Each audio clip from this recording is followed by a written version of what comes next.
Welcome everyone back to weekly weather updates, and in this brief update we're going to have a look at the thunderstorm risk that is coming overnight tonight into tomorrow morning. As stated in the earlier video, I would update you all if we did see a warning issued, and we now have had a yellow thunderstorm warning issued for the southeast of England. Again, there is still a lot of uncertainty exactly how this event will play out. Again, the Met Office do mainly use the UKV, their own high-resolution short-range model, to forecast and to generate their warnings, taking into account other models, but mainly base it off the UKV. Now, the UKV is showing thunderstorms coming inland and definitely affecting the far southeast, especially in Kent. But we'll also have a look at the Run, another highly regarded model, a French model, which is indicating the thunderstorms will stay in France and the Channel. So we'll look at that in a few minutes, and I must say it is going to be a very hit and miss event. We could see some big thunderstorms, or we could see absolutely nothing. So do remember, if you enjoy my videos, make sure you like and subscribe, and remember to follow me on Twitter as well, the link's in the description. And of course, do check out the video from earlier where we do go over what the UKV showed over the next 5 days, and on the long-range outlook, as it's looking pretty unsettled to end August. So do start on the weather warnings. You can see thunderstorm warning issued a couple of hours ago from 7 a.m. until midday tomorrow, but either side of that we'll potentially see some heavier showers. Just the biggest thunderstorm risk is in that 5-hour period. Thunderstorms on Thursday morning may cause some localized disruption. Again, high likelihood, low energy impact. I am quite surprised by that. I would have thought that the matrix will be on a high impact, low likelihood scale.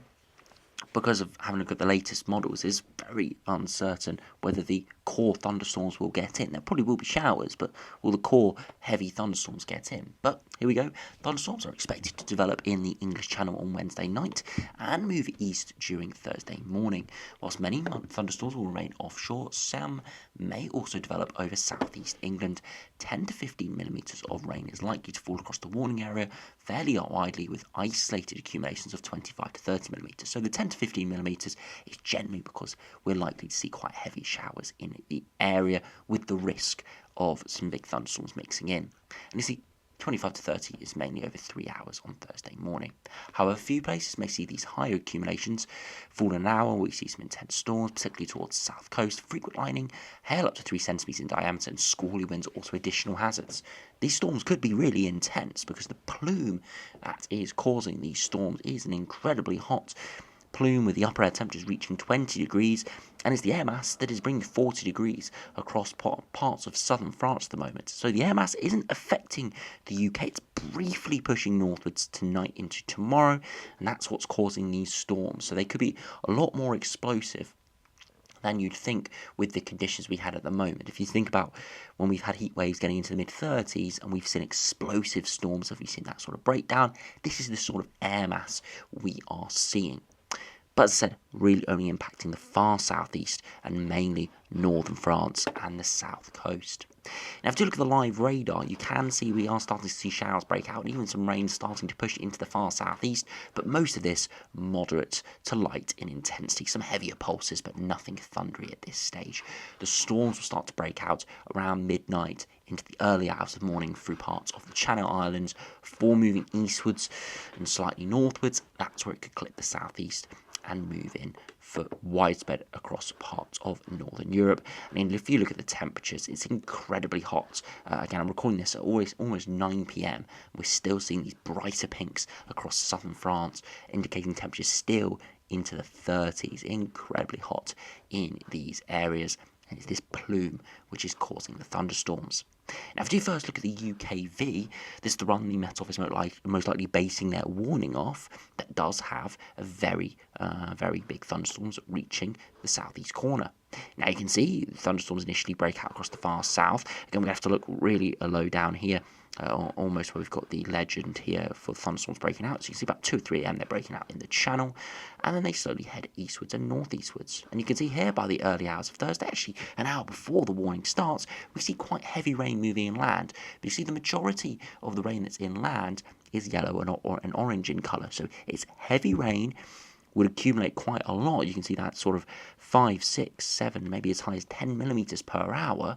So very high rainfall rates, but the darker reds, which indicates generally thundery activity, and severe rainfall rates getting up towards 30, 60, 100 millimeters per hour, is staying slightly more offshore. But we do see more heavy thundery showers either staying offshore or clipping the south coast, with large areas of heavier rain moving northwards. Again, the intensities of these could alter, and we could see the very heavy stuff moving inland. But I just want to point out that the UKV does have heavy rain moving inland from around the 5 a.m. point all the way to around the 11 or midday point.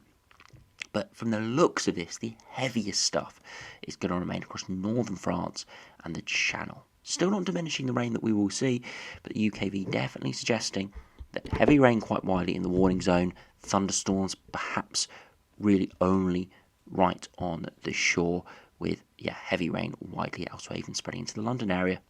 Into the early afternoon, we could see on the back edge a few heavy, maybe even thundery showers breaking out as it does clear, but no warning issued for this. The plume that's causing this, if you look at the upper air temperatures, you can see the upper air temperatures are around the 20-degree point at 850 HPA across northern France. Intense. And that, as I said, is what's causing the heat in Europe, and the thunderstorms. You can see for most of Europe, we're in the mid to high single digits, maybe just about into the teens in the south. So it's going to be quite a humid night in the south. But elsewhere, it's pretty cool. It's just very huge temperature contrasts are being observed. Now, to finish by looking at the arome run. Now, we're looking at the French view here, as it does unfortunately on this site, WX charts. It does unfortunately have sort of the cut-off point of the England chart pretty much in the Channel, so we don't get a particularly good look at the main thunderstorm complex. But if we do progress through this evening, this is the radar reflectivity. You can see the heavier showers we're seeing at the moment, but nothing too intense through the rest of the evening. But into the early hours of the morning, we see intense thunderstorms break out towards the northeast of France, and then more thunderstorms break out in the Bay of Biscay, up towards the Channel Islands, starting to impact the Channel and northern France around 8 or 9 a.m. Look at that, extremely intense rainfall rates, again, nearing 100 millimeters per hour in the centre. But interestingly, only some light to moderate rainfall clips the far southeast, and we see a few heavier showers. Again, if we have a look at the England view, we can't see the main thunderstorm complex, but you can see we do see some heavier showers, but the most intense thunderstorms stay 50 miles to our south. So these very small marginal differences in the UKV and the arome run. UKV basically taking everything 50 to 100 miles further northwards. Arome run is 50 to 100 miles southwards of the UKV, but I must say it has got more extensive shower activity through the morning elsewhere, just not thunderstorm activity. So if the arome run did come off, we would see showers tomorrow morning, but we wouldn't see anything particularly intense and anything particularly heavy at all. There'd just be a few sporadic showers around, with the main thunderstorm risk down further southwards in the Channel and across northern France. But if the UKV came off, then we would see perhaps some very heavy rain across that southeast corner, sporadic showers further northwards into the London area and elsewhere through the morning, and the potential for some big thunderstorms right on the immediate coast. So we will just have to see what happens tomorrow, but I did want to highlight that we do have a weather warning, but there is still a lot of uncertainty in its positioning and its intensity, as we have seen from these two runs. So if you are looking forward to some thunderstorms, then it is going to be touch and go. We do see them, and if you have got plans for tomorrow morning, it could unfortunately be a bit of a washout, but equally, if the arome run comes off, we could see very little at all with some lighter showers around. So unfortunately, it's one of these scenarios where the models are struggling to pinpoint the exact intensities and those locations of those exact intensities. So it's very much going to be a nowcast situation, but I'm sure we'll find out throughout the morning tomorrow. So anyway, thanks for watching. Hope you have enjoyed. You check out the video from earlier, and I'll see you again for another video soon.